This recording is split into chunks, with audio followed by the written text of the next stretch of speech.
In this video, I'd like to talk about subdividing your geometry.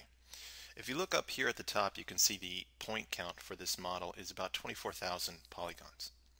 Let's go ahead and switch to another piece of geometry that doesn't have any subdivision levels, because this default sphere that you're working with here when you start up ZBrush for the first time actually has 3 subdivision levels. And we'll talk about what those are in a second. But first I'm going to go over into the tool pop-up and I'm going to select a cube 3D. And as we discussed in the prior video, we can't sculpt on this right away. We actually have to convert this to a polymesh. So here in the tool palette, we'll click Make Polymesh, and this has now been converted into a polymesh. And now over on the right hand side, you're going to see that there's an icon that says Polyframe. I'm going to click on that so that we can activate the polyframe so we can see the actual polygons of the model a bit better. So at this point, if I were to hit the keyboard shortcut Control D, we're going to divide the model. And you can see we've now added more polygons to the model and we've kind of smoothed out the edges a little bit more. Now the divide function can be found here inside the tool palette under the geometry pull down. So we've already learned that the keyboard shortcut Control D divides our model.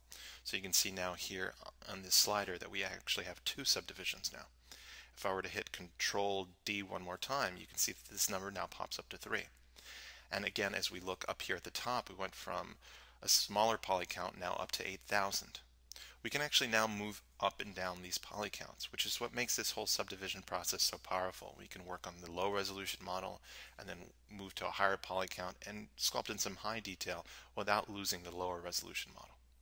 So if I were to take this slider and scrub backwards here, down to subdivision 1, you can see I go back to 500 polygons on my model.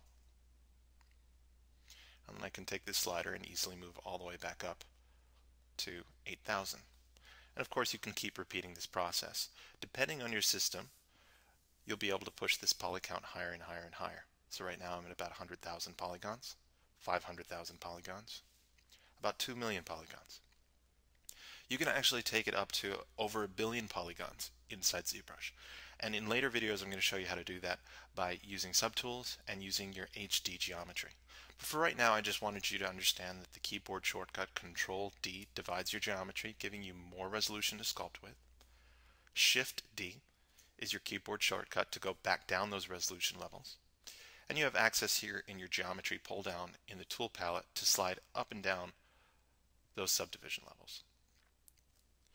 In later tutorials, it'll become much more understandable as to why we will delete our lower subdivision levels or delete our higher subdivision levels.